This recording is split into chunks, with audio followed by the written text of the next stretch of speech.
What is up, Knights of X? We are here for a video that has been requested by so many of you for so long throughout the past couple months of my Grand Arena seasons. This particular counter that I have been utilizing has been so instrumental and important for my strategy in climbing throughout Kyber 1 and getting me to the top 100 specifically. I've utilized two counters. Number one being Great Mothers against Ahsoka, and this particular one as well that has literally got me out of so many tough situations. If you don't know what I'm talking about, it's the counter to Galactic Legend Lord Vader with his clones, and I've been utilizing Bo-Katan Mandalore to get this done. With the right modding, turn order, and particular datacrons, which isn't anything crazy, you should get this done very consistently. Pretty much the most RNG factor is going to be the stat check. As long as you have the modding correct and the turn order, you're going to win 95% of your matchups.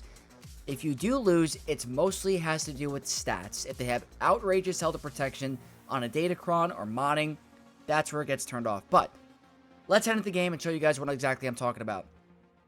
The Light Side Mandalorian faction. Bo-Katan Mandalore. Epic Confrontation. So much more accessible now ever since the change to the Lightspeed tokens and the Journey Quest for Beskar Armor Mandalorian. I have now had this account on my free-to-play account as of recently, and I'm able to take out Lord Vader clones on a 5 million galactic power account against 11 millions. It is so much fun.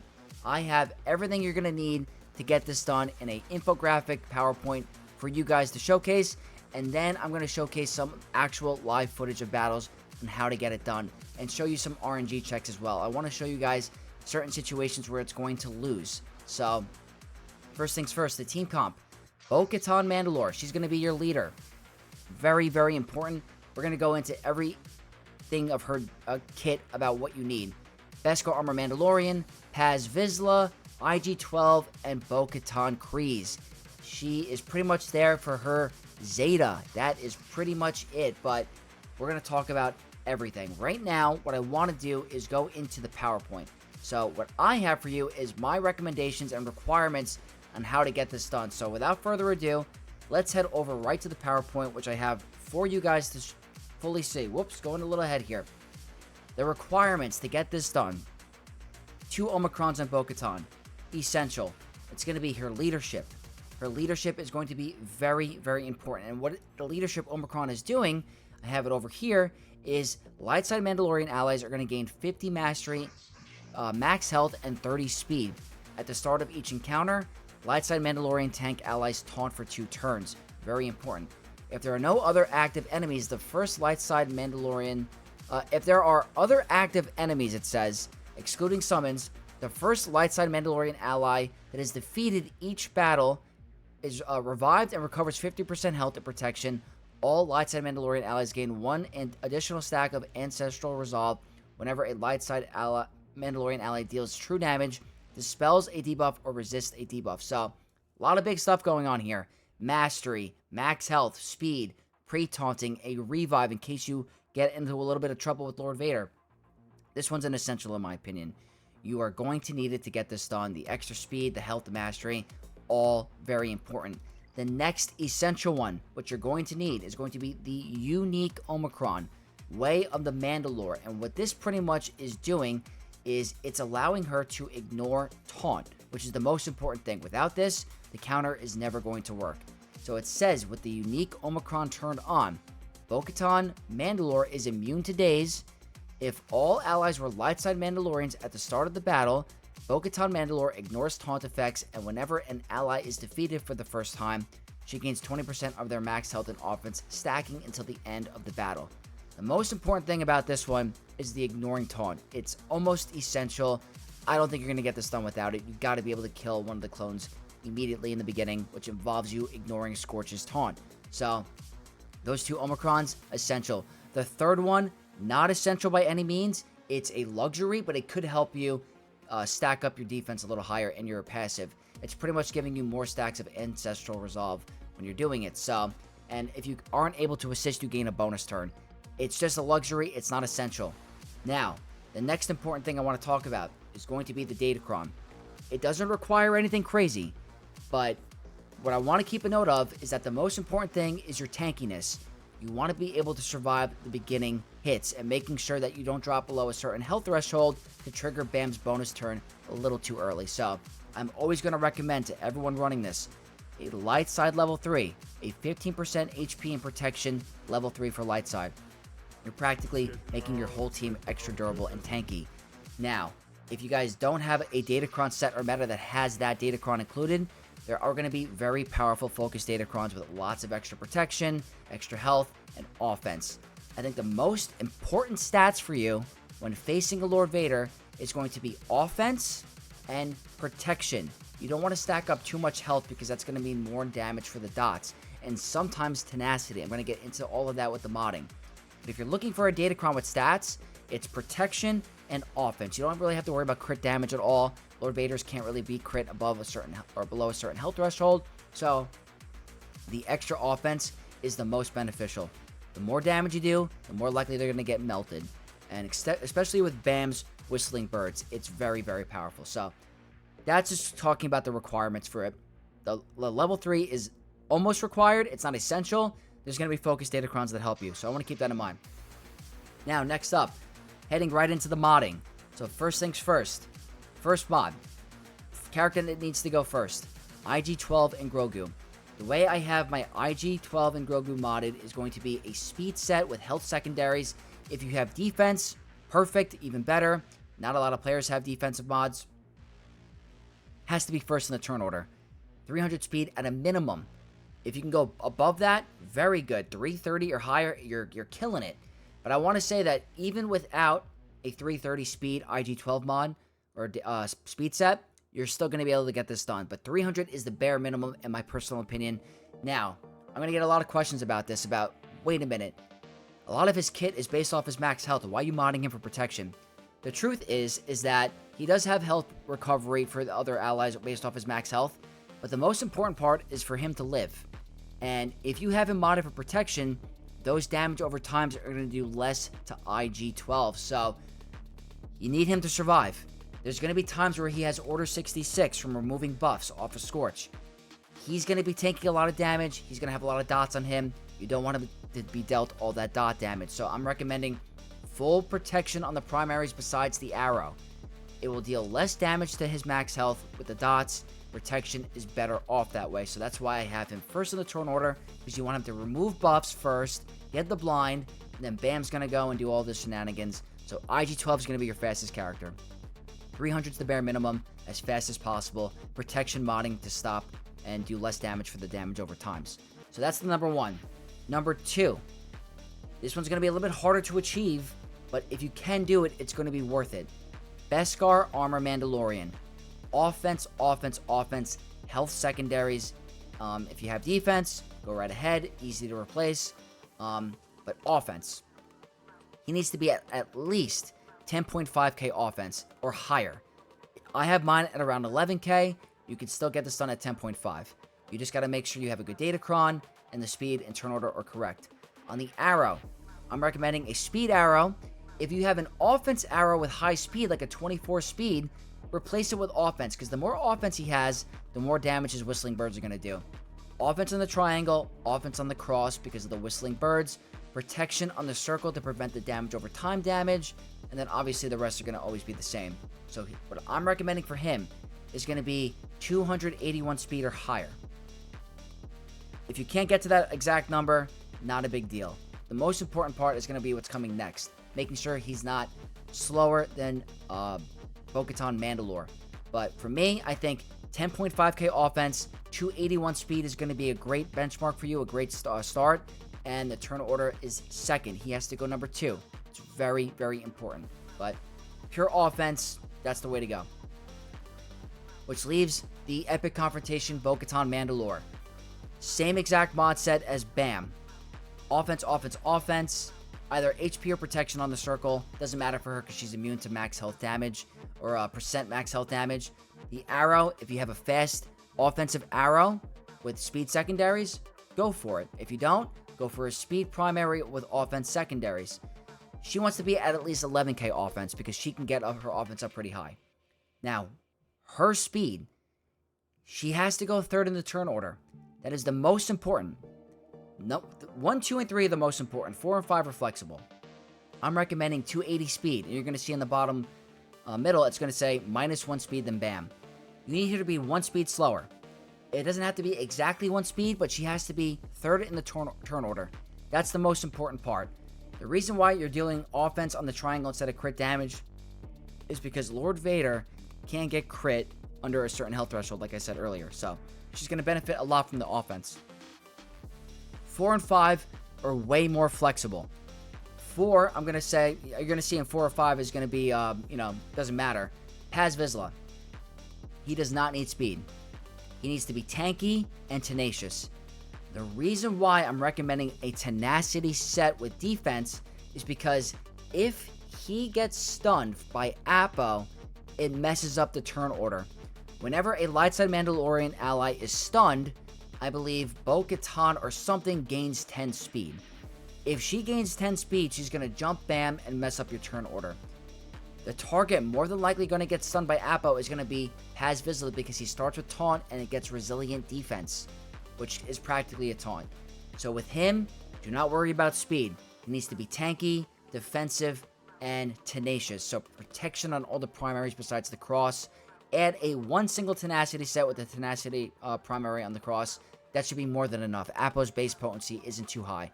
But sometimes you're going to get Datacrons where they might have a high potency Appo. It could mess up your turn order a little bit. But defense sets, 2 of them with a tenacity set, and I think you're going to be good to go. 250 speed is not going to be hard to achieve. Which leaves the last character, Bo-Katan Kryze, the original Bo that didn't really do much in the beginning of the game. For her, she doesn't really serve a massive purpose besides her unique, which is the protection recovery whenever a Mandalorian ally attacks out of turn. That is the most important. The thing with her is she needs to survive. She does not need to be fast. It does not matter. Full defense sets. You want her tanky and defensive to tank those big hits. Protection primaries on every single primary you have because of the damage over times. 250 speed, not hard to achieve. Either 4 or 5 in the turn order. Keep in mind that when she does her AoE, she's applying daze, and if she removes taunt off of Scorch, that's going to give her order 66. So she's practically going to be taunting and tanking a lot of the battle is what I'm trying to say. So protection, high defense, does not need to be fast.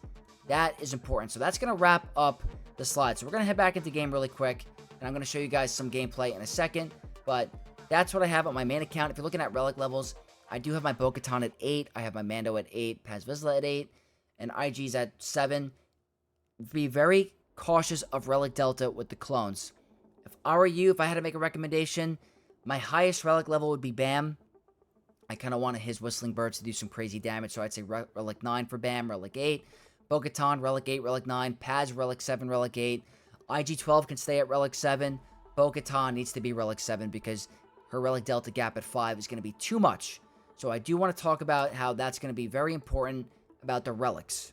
That's my personal recommendation that I would recommend for you, but just wanted to throw my 2 cents in there. So, next up, what we're going to do is show you the gameplay of what I'm talking about. I have 2 separate recordings I want to show. The first one is being from a very old video of mine, way back in the day. Look how young I am. And that's 7 months ago when it first came around. This is an example of the battle. Let's go into theater mode to make it a little bit bigger. This is a full Relic 9 besides Scorch Lord Vader team, and they had the Skies Clone Trooper, or the CX2 Focus Datacron level 9. So, over here, they have high defense in the Cron. I don't know if I showcased it in the video. I am going with a max health and protection level 3. Just the one I showcased in the slide. And the Relic levels are even worse than they were. This is pre-Delta, so not going to matter too much. That's my Datacron. High defense with protection, crit damage, and max health. I didn't have a lot of high offense. I don't think this set had offense. So what I'm going to do is we're going to fast forward a little bit so I can show you guys exactly the strategy. So over here, this is always going to happen the same. They're going to outspeed you, always. So we're going to play this 1x speed because I want to showcase this. So they're going to go. You see there? Paz Vizsla resisted the stun. That's why I like modding him for tenacity, because if he was stunned there, the turn order is all wacky. You do not want that to happen. Now, the max health protection is nice here because we're able to tank a lot of these hits. So number 1, this is always going to happen. IG is going to go ahead, remove the buffs. He's going to have Order 66. They have Blind and Daze. Boom. Perfect. Now, Bam goes second. That's what needs to happen every single time. You see those 179, 179? She's immune to the max health, percent max health damage, so she does not care about the health modding. When it's her turn, she wants to go ahead and mass swarm on Disguised Clone Trooper every single time. Now, we didn't have enough damage on this particular battle. Majority of the time, if you have high enough offense, what I've probably improved this time around, he goes down on the mass swarm 90% of the time. If they have a very highly tanky modded Disguised Clone Trooper with a high health or protection cron, it's going to be harder. So you have to be cautious of that. But over here, I have to, if he were to die, which it was an unlucky dodge, which stinks. But there, and you got resisted. What you need to do every single time is you have to kill the CX2 with Whistling Birds. You're going to see in a second. So obviously it's getting a little dicey. Over here, see how low my IG got? Right here, you have to kill CX2 with the 20 birds. Boom, they're dead. Perfect. This is a tougher battle. And I was still able to get it done because they had a exclusive clone Datacron. Now over here, you kind of want to get rid of Scorch right away. If you don't get rid of Scorch, you can go right for Lord Vader. But the rest of the battle is a breeze. If you made it to this point, the battle is a win. You have to make sure you save Bam's damage immunity for when your allies are getting low. And be very cautious of Order 66 because they can ignore taunt and target you immediately. So that's why you got to put the damage immunity on the Order 66 characters.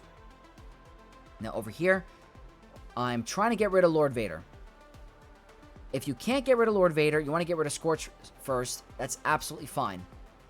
I typically like to go for Lord Vader first, and then I can stall the banners out at the end to get full 65, and I'm fine to go, or good to go.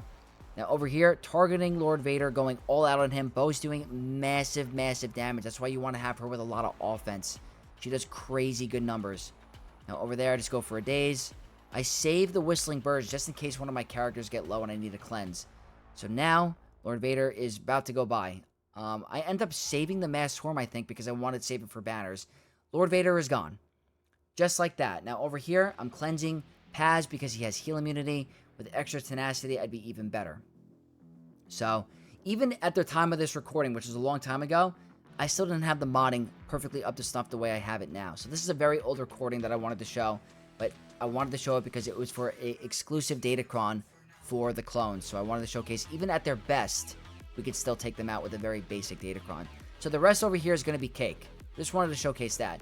Now, this is more of a recent video. This is from the previous season on a live stream with more up-to-snuff modding and how it should go every single time.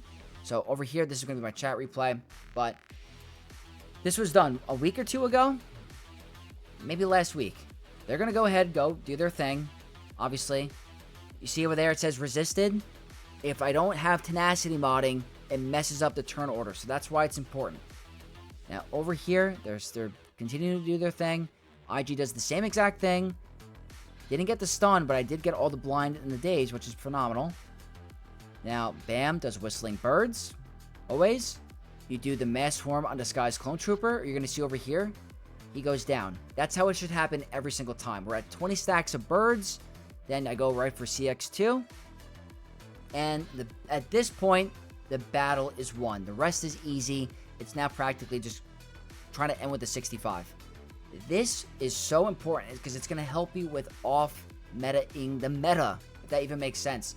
Not a lot of players are going to have this counter up and running. And if you look at the win rates in SWGOH, it's probably showcasing pretty low because players don't have this modded right, or they don't know the right turn order. So what I want to showcase now really quickly is SWGOH going over the counter, and it's currently at a 64% win rate. We could bump these numbers up even more if you get the modding right. So I wanted to showcase this because a lot of players have been asking me, what's the modding? What's the turn order? How do I do it? This is exactly how it's done. 64% win rate. By next season after this video, I want to see this go up to 80% or 85% because I know with the right modding and the right Datacron, you guys can get it done. So let me know what you guys think about this counter down below. Is this useful for you? Are you going to find it handy? Let me know if it works and if you have any questions or if you disagree with anything, all down below. But If you guys are new here and you want to support me and see more videos like this, don't forget to hit that sub button, guys, because that is the best way to support this channel and see me grow. So I appreciate each and every one of all the new Knights of X and the existing Knights of X. If you guys would appreciate me even more, don't forget to smash that like button, comment down below, and subscribe. And I'll catch you guys in the next one. May the Force be with you all. Peace.